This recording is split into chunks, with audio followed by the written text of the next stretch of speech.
Bom dia, estamos no dia 35 de leitura da Bíblia. Começaremos com Lucas capítulo 24, versículos de 13 a 53. Os discípulos no caminho de Emaús.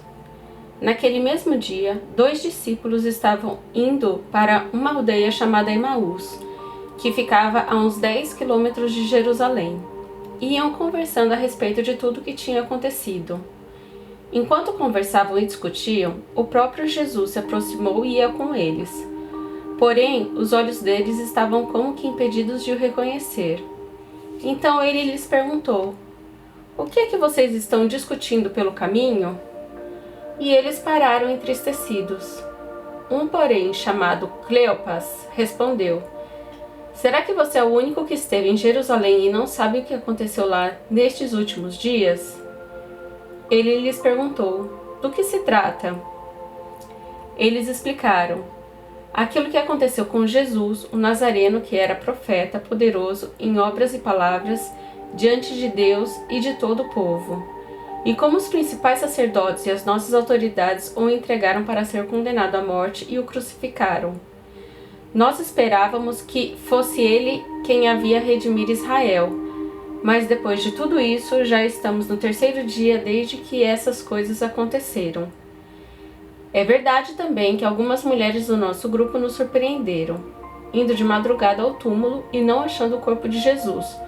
Voltaram dizendo que tinham tido uma visão de anjos, os quais afirmam que ele vive. De fato, alguns dos nossos foram ao túmulo e verificaram a exatidão do que as mulheres disseram, mas não o viram." Então ele lhes disse: "Como vocês são insensatos e demoram para crer em tudo o que os profetas disseram. Não é verdade que o Cristo tinha de sofrer e entrar na sua glória?" E começando por Moisés e todos os profetas, explicou-lhes o que consta a respeito dele em todas as Escrituras. Quando se aproximaram da aldeia para onde iam, ele fez menção de passar adiante. Mas eles o convenceram a ficar, dizendo: "Fique conosco, porque é tarde e o dia já está chegando ao fim." E entrou para ficar com eles. E aconteceu que, quando estavam à mesa, ele pegou o pão e o abençoou. Depois partiu o pão e o deu a eles. Então os olhos deles se abriram, e eles reconheceram Jesus. Mas ele desapareceu da presença deles. E disseram um ao outro: "Não é verdade que o coração nos ardia no peito quando ele nos falava pelo caminho, quando nos explicava as Escrituras?" E, na mesma hora, levantando-se, voltaram para Jerusalém, onde acharam reunidos os 11 e os outros com eles, os quais diziam: "De fato, o Senhor ressuscitou e já apareceu a Simão." Então os dois contaram o que lhes tinha acontecido no caminho e como tinham reconhecido o Senhor no partir do pão. Jesus aparece aos discípulos. Falavam eles ainda essas coisas quando Jesus apareceu no meio deles e lhes disse: "Que a paz esteja com vocês." Eles, porém, ficaram assustados e com medo, pensando que estavam vendo um espírito. Mas ele lhes disse: "Por que vocês estão assustados? E por que surgem dúvidas no coração de vocês? Vejam as minhas mãos e os meus pés, que sou eu mesmo. Toquem em mim e vejam que é verdade, porque um espírito não tem carne nem ossos, como vocês estão vendo que eu tenho." Dizendo isto, mostrou-lhe as mãos e os pés. E por não acreditarem eles ainda, por causa da alegria e como estavam admirados, Jesus lhes disse: "Vocês têm aqui alguma coisa para comer?" Então lhe apresentaram um pedaço de peixe assado, e ele comeu na presença deles. A seguir, Jesus lhes disse: "São essas as palavras que eu lhes falei, estando ainda com vocês. Era necessário que se cumprisse tudo o que está escrito a respeito de mim na lei de Moisés, nos profetas e nos salmos." Então lhes abriu o entendimento para compreenderem as Escrituras. E disse-lhes: "Assim está escrito que o Cristo tinha de sofrer, ressuscitar dentre os mortos no 3º dia, e que em seu nome se pregasse arrependimento para a remissão de pecados a todas as nações, começando em Jerusalém. Vocês são testemunhas dessas coisas. eis que envio sobre vocês a promessa de meu Pai. Permaneçam, pois, na cidade, até que vocês sejam revestidos do poder que vem do alto.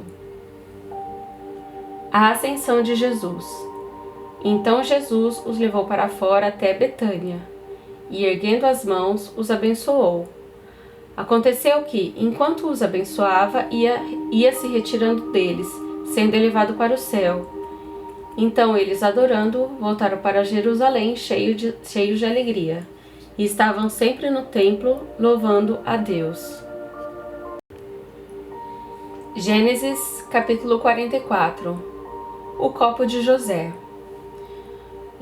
José deu esta ordem ao administrador da sua casa: encha de mantimento os sacos que estes homens trouxeram, quanto puderem levar, e ponha o dinheiro de cada um na boca do saco de mantimento, e coloque o meu copo de prata na boca do saco de mantimento do mais novo, junto com o dinheiro do seu cereal. E o administrador fez como José havia ordenado. De manhã, quando já estava claro, os homens partiram, eles com seus jumentos. Saíram da cidade e, antes que pudessem ter se distanciado, José disse ao administrador da sua casa: levante-se e vá atrás daqueles homens, e alcançando-os, diga o seguinte: por que vocês pegaram o bem com o mal? Não é este o copo em que bebe o meu senhor e que ele usa para fazer as suas adivinhações? Vocês fizeram algo muito errado. O administrador os alcançou e lhes falou estas palavras. Então eles responderam: por que o Senhor está dizendo uma coisa dessas? Longe de nós, seus servos, fazer uma coisa assim. O dinheiro que achamos na boca do saco de mantimento nós trouxemos de volta da terra de Canaã. Como então iríamos roubar prata ou ouro da casa do seu senhor? Se algum de nós tiver esse copo, será morto, e nós ainda seremos escravos do seu senhor. O administrador respondeu: que seja como vocês disseram. Aquele com quem for encontrado o copo será meu escravo, os outros ficam livres. Eles se apressaram, cada um colocou seu saco de mantimento no chão e abriu. O administrador os examinou, começando do mais velho e acabando no mais novo. E o copo foi encontrado no saco de mantimento de Benjamim. Então eles rasgaram suas roupas, cada um carregou de novo seu jumento, e eles voltaram para a cidade. Quando Judá e seus irmãos chegaram à casa de José, este ainda estava ali, e prostraram-se em terra diante dele.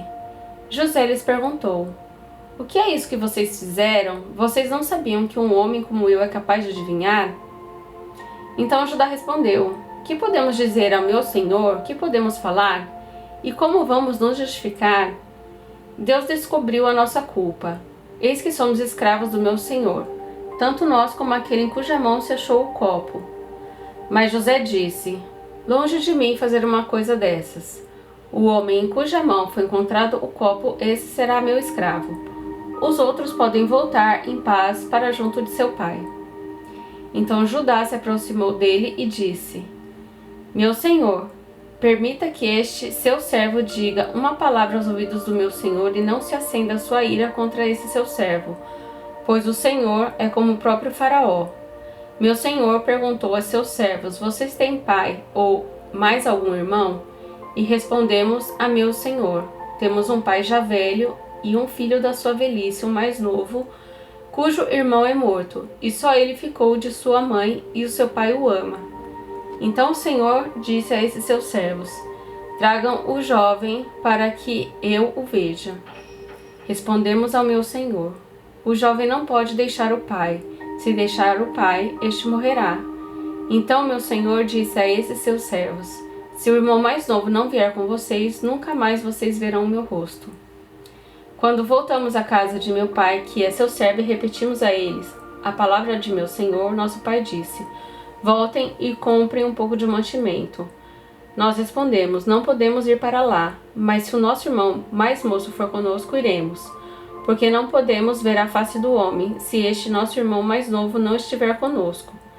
Então nos disse o seu servo, nosso pai: vocês sabem que a minha mulher me deu 2 filhos, um se ausentou de mim, e eu disse: certamente foi despedaçado, e até agora não mais o vi. Se agora vocês me tirarem também este da minha presença e lhe acontecer algum desastre, farão descer os meus cabelos brancos com tristeza à sepultura. Agora, pois, se eu voltar para junto de meu pai, seu servo, sem o jovem vá conosco, visto que a alma de meu pai está ligada com a alma dele, vendo ele que o jovem não está conosco, morrerá. E estes seus servos farão descer os cabelos brancos de nosso pai, seu servo, com tristeza à sepultura. Porque este seu servo ficou responsável por este jovem diante de meu pai, dizendo: se eu não o trouxer de volta, serei culpado para com meu pai pelo resto da minha vida. Agora, pois, que este seu servo fique em lugar do jovem como escravo de meu senhor, e que o jovem volte com seus irmãos. Porque como poderei voltar a meu pai, se o jovem não for comigo? Eu não poderia ver este mal se abatendo sobre meu pai. Salmos 35. Oração pedindo a ajuda de Deus. Ó Senhor, defende a minha causa contra os que me acusam. Luta contra aqueles que me atacam. Embraça o escudo e a couraça e ergue-te em meu auxílio. Empunha a lança e reprime o passo dos meus perseguidores. Diz a minha alma: eu sou a sua salvação. Sejam confundidos e cobertos de vexame os que buscam tirar minha vida. Retrocedam e sejam envergonhados os que tramam contra mim. Sejam como a palha que o vento leva, impelindo-os o anjo do Senhor. Que o caminho deles fique escuro e se torne escorregadio, e que o anjo do Senhor os persiga. Pois sem razão me armaram ciladas, sem motivo abraram uma cova para mim. Venham sobre o inimigo a destruição, quando ele menos esperar. E prenda-no os laços que tramou ocultamente. Caia neles para sua própria ruína. Então a minha alma se alegrará no Senhor e se regozijará na sua salvação. Todos os meus ossos dirão: Senhor, quem é semelhante a ti? Pois livras o aflito daquele que é mais forte do que ele. Livras o pobre e o necessitado daqueles que o exploram. Falsas testemunhas se levantam e me interrogam sobre coisas que eu não sei. Pagam-me o mal pelo bem, o que é desolação para minha alma. Quanto a mim, porém, estando eles enfermos, as minhas roupas eram pano de saco. Eu afligia a minha alma com jejum e em oração me reclinava sobre o peito. Portava-me como se eles fossem meus amigos ou meus irmãos. Andava curvado de luto, como quem chora por sua mãe. Quando, porém, tropecei, eles se alegraram e se reuniram. Reuniram-se contra mim, homens sem valor, que eu não conhecia. Dilaceraram-me sem tréguas, como hipócritas zombadores numa festa, rangiam os dentes contra mim. Até quando, Senhor, ficarás olhando? Livra-me da violência deles. Salva dos leões a minha preciosa vida. Renderei graças na grande congregação. Te louvarei no meio da multidão poderosa. Não se alegrem de mim os que, sem razão, são meus inimigos. Não pisquem os olhos os que sem motivo me odeiam. Não é de paz que eles falam, pelo contrário, tramam enganos contra os pacíficos da terra. Escancaram contra mim a boca e dizem: pegamos, pegamos, vimos tudo com os nossos próprios olhos. Tu, Senhor, tens visto isso, não te cales. Senhor, não te ausentes de mim. Acorda e desperta para me fazeres justiça. Defende a minha causa, Deus meu e Senhor meu. Julga-me, Senhor, Deus meu, segundo a tua justiça. Não permitas que se alegrem à minha custa. Não digam eles lá no seu íntimo: agora sim, cumpriu-se o nosso desejo. Não digam: acabamos com ele. Envergonhem-se e juntos sejam cobertos de vexame os que se alegram com o meu mal. Cubram-se de vergonha e humilhação os que se engrandecem contra mim. Cantem de júbilo e se alegrem os que têm prazer na minha retidão. Que eles digam sempre: glorificado seja o Senhor, que se compraz na prosperidade do seu servo. E a minha língua celebrará a tua justiça e o teu louvor todo o dia.